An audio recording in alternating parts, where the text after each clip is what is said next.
Halo semua, selamat datang di channel YouTube saya Riza Zulmi Property. Kali ini saya bersama dengan Mas. Halo, saya Bagus, marketing properti juga dan tim promosi juga. Dari channel mana Mas Bagus? Kalau dari channel saya itu ada di Bagus SPY 17, searching aja di YouTube itu ada channel saya. Oke, di video kali ini saya minta tolong Mas Bagus untuk membacakan beberapa pertanyaan, tepatnya 5 pertanyaan dari DM Instagram dan dari komen-komen di YouTube saya. Kali ini video ini akan Q&A ya Mas Bagus. Siapa tahu pertanyaan-pertanyaan yang akan saya jawab nanti itu bermanfaat buat teman-teman semua. Oke, jangan lupa like, subscribe, dan share video ini. Semoga bermanfaat buat teman-teman.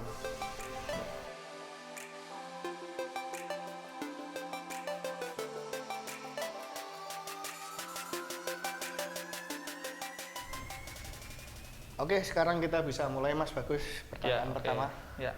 Biar lebih jelas, ini tak izin telepon masuknya dulu. Tadi udah kita juga pakai propos juga. Yang pertama ini di kontennya Mas Rizal tentang Q&A-nya itu dari YouTube-nya, video YouTube-nya Mas Rizal nih. Ini dari, sebutin nama nggak sih Mas? Sebut. Dari Gusti Chandra. Beliau tanya, Om, kalau cara cicil rumah secara pribadi itu bagaimana ya caranya supaya kita sebagai pembeli supaya kita lebih aman gitu Mas? Kalau dari pertanyaan sih belum jelas itu developer atau yang perorangan langsung gitu ya? Perorangan gitu ya. Itu kalau menurut saya misalkan cicilan pribadi ke perorangan bukan ke lembaga keuangan seperti bank, itu bisa difasilitasi dengan sama-sama datang ke notaris untuk minta dibuatkan yang namanya PJB belum lunas. PJB itu pengikatan jual beli. PJB belum lunas. Nah, di PJB itu nanti intinya di dalamnya itu terdapat klausul-klausul ya, pasal-pasal. Atau perjanjian gitu. Betul, ya, seperti itu. Bahwa pembayarannya ini tiap bulan seperti apa, lunasnya kapan, terus selama cicilan ini pihak pertama atau penjual tidak boleh menjual ke pihak lain. Kalau misalkan ada one prestasi, misalkan pembayaran dalam bulan tertentu tidak masuk ke penjual, itu konsekuensinya apa? Itu harus jelas di situ. Makanya difasilitasi dengan PJB belum lunas di depan notaris. Biar kedua belah pihak ini sama-sama aman. Case-nya itu kan sama kayak developer syariah. Itu kan pembayarannya kan cuma bisa cash sama cash bertahap atau in-house berapa tahun. Nah itu kalau tidak ada perjanjian jual beli yang yang melindungi pembeli, kuat gitu kan, hukumnya secara kuat. Itu bahaya. Makanya banyak yang developer syariah yang abal-abal itu yang tidak semua developer syariah ya. Yang ketika pembayaran in-house atau cicilan ke developer itu tidak ada perjanjian apa-apa. Itu masuk tahun kedua atau ketiga tiba-tiba developernya udah kabur. Itu ada terjadi. Kabur, menghilang. Bahasa sekarang kan ghosting ya. Oke, lanjut. Lanjut selanjutnya ya. Dari ini selanjutnya ada dari masih sekitar dari YouTube juga. Ini dari M Yusuf Saputra. Permisi, saya mau tanya. Saya ditawarkan take over KPR subsidi melalui notaris dengan nominal peralihan lebih besar daripada sisa cicilan. Apa yang harus saya lakukan selanjutnya setelah dari notaris? Apa si penjual masih punya hak untuk mengambil sertifikat yang masih dalam tanggungan bank, sedangkan sudah ada transaksi jual beli di hadapan notaris? Mohon infonya dan terima kasih. Ini saya asumsikan take over bawah tangan ya. Take over bawah tangan rumah subsidi. Nah, tadi pertanyaannya ada kemungkinan penjual mengambil sertifikat di bank gitu ya. Misalnya melunasi, sertifikatnya keluar diambil pemilik gitu ya. Itu walaupun kalau saya boleh bilang walaupun sudah dilakukan PJB sama kuasa jual di notaris, kan itu memang take over bawah tangan kan PJB sama surat kuasa jual itu sudah pernah saya jelaskan di video saya yang lalu. Nah, itu tetap ada resiko si penjual itu melunasi, kemudian sertifikatnya dia yang ambil. Karena pada prinsipnya bank itu tidak mengakui take over bawah tangan, transaksi bawah tangan. Jadi bank tidak mau tahu. Sebenarnya kalau di perjanjian kredit tertera tidak diperbolehkan transaksi bawah tangan, justru itu agak-agak bahaya sih. Seperti itu. Makanya di video yang lalu saya tidak merekomendasikan transaksi seperti itu karena risikonya seperti tadi Mas. Bagus. Penjual bisa melunasi kemudian mengambil sertifikat. Memang si pembeli itu bekalnya surat kuasa jual sama PJB tadi, sama mungkin surat kuasa untuk mengambil sertifikat. Tapi tanpa sepengetahuan resiko penjual untuk melunasi dan mengambil itu tetap ada. Makanya saya tidak merekomendasikan.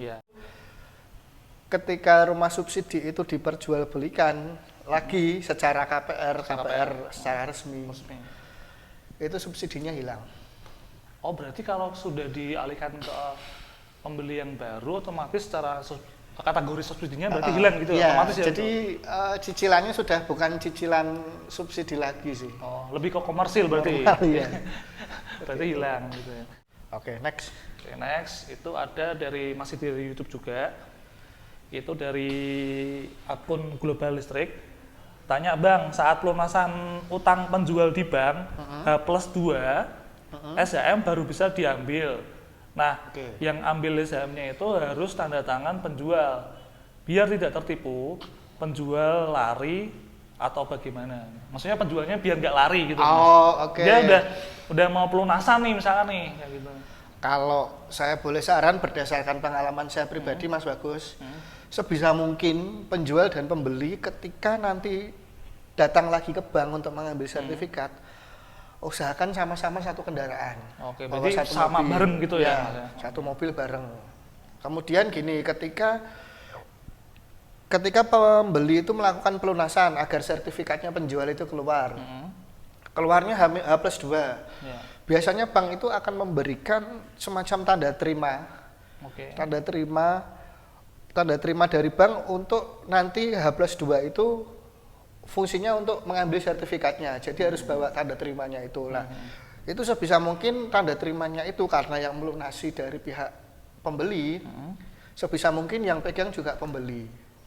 Jadi aman. Jadi penjual tidak bisa langsung serta-merta mengambil tanpa tanda terima itu. Gitu. Usahakan satu kendaraan, satu mobil. Usahakan tanda terima itu pembeli yang pegang. Oke, langsung next ya, lanjut ya. Itu dari masih dari YouTube, itu dari Sherina Bella. Sherina penyanyi itu. Wah, bukan. Beda Pak, ini Pak. Ya, beliau bertanya, terima kasih Mas informasinya, sangat membantu sekali. Maaf mau tanya karena saya masih sangat awam. Nah, ini perlu juga. Satu, kalau saya beli rumah second lewat KPR, pengecekan sertifikat secara mandiri apa masih diperlukan? Atau cukup percayakan ke bank yang mengecek saja? Terus yang kedua, kalau beli rumah second apakah kena PPN juga ya Mas? Terima kasih banyak sebelumnya. Gitu. Jadi ada dua pertanyaan. Kalau menurut saya pribadi sebenarnya pengecekan tidak perlu dilakukan sih. Karena sudah di bank. Karena ketika kita pemberkasan untuk pengajuan ke bank itu kan ada syarat kopi sertifikat. Biasanya nanti juga tetap akan dilakukan pengecekan sih sama bank jauh sebelum akad kredit. Jadi ketika saya lupa sebelum appraisal apa sesudah, kayaknya sesudah appraisal itu ya itu tetap dilakukan pengecekan gitu. Jadi nggak perlu pengecekan secara mandiri karena walaupun dilakukan pengecekan secara mandiri tetap nanti juga bank tetap akan ngecek sih gitu.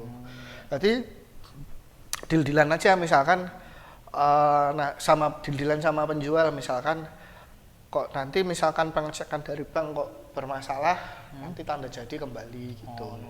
Terus tadi kan rumah second ya dikenakan Ya, apakah PPN kena atau PPN tidak? juga gitu ya? Kalau rumah second tidak, kecuali kena ya? developer yang setahu saya yang berbadan usaha. Usaha, oke. Itu. Tapi kalau rumah second itu nanti ketika akad kredit kena penjual itu kena PPh final atau yang awam biasa disebut pajak penjual. Kemudian pembeli itu kena BPHTB atau pajak pembeli. Ya plus ya biaya notaris, biaya KPR itu. Oke. Oke, next yang selanjutnya ini yang terakhir.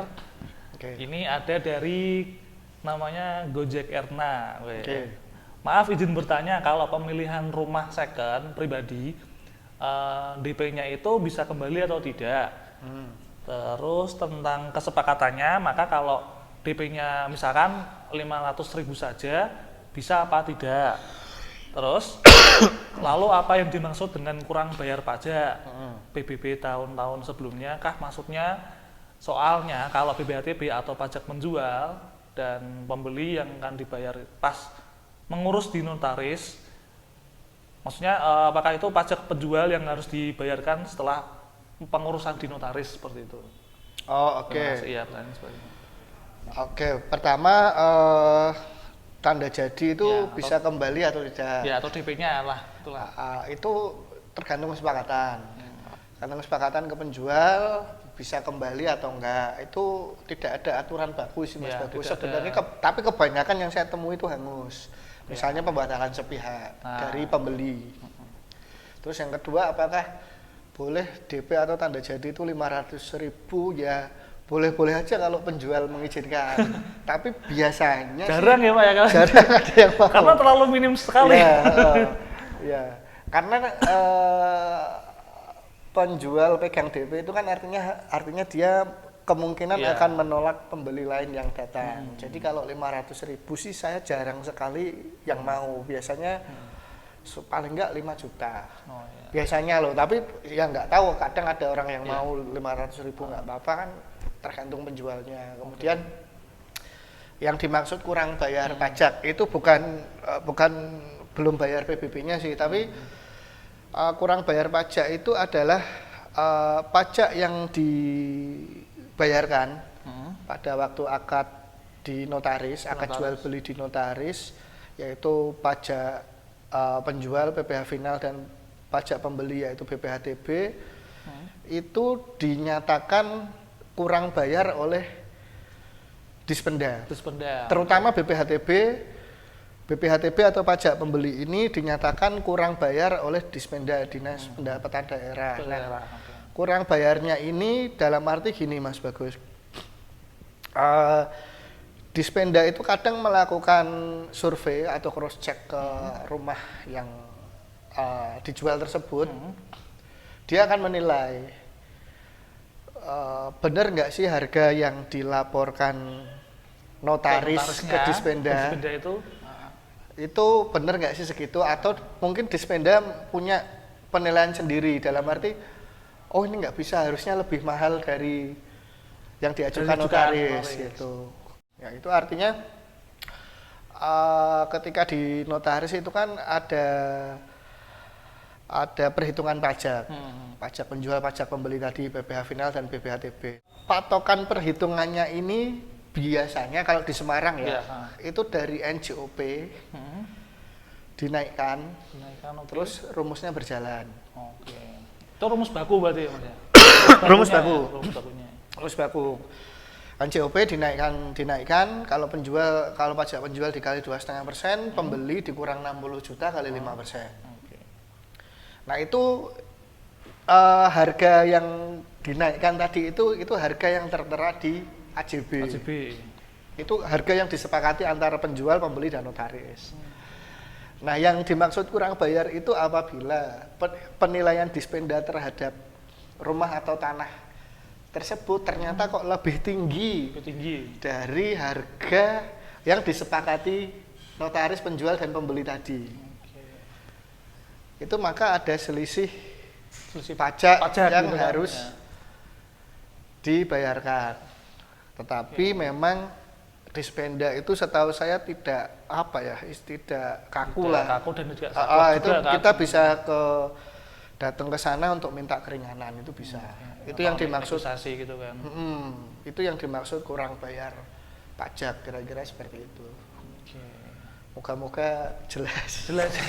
Kalau misalkan ada yang mau ditanyakan lebih atau gimana, bisa hubungi Mas Rizal. Atau bisa di kolom komentar. Ya, atau di komentar nanti bisa dijawab satu persatu. Gitu. Oke, sudah Oke. 5 ya. Ya, ini udah 5 pertanyaan nih Mas. Oke, closing aja ya. Udah closing aja. Oke, teman-teman, semoga bermanfaat tadi. Ya. Q&A tadi. Terima kasih sudah menonton video ini. Jangan lupa follow Instagram saya @rizalzulmiproperty dan Instagramnya Mas Bagus. Kalau saya di Bagus SPE17. Oke. Terima kasih. Jangan lupa tonton video kami yang lain. Ya. Bye. Bye.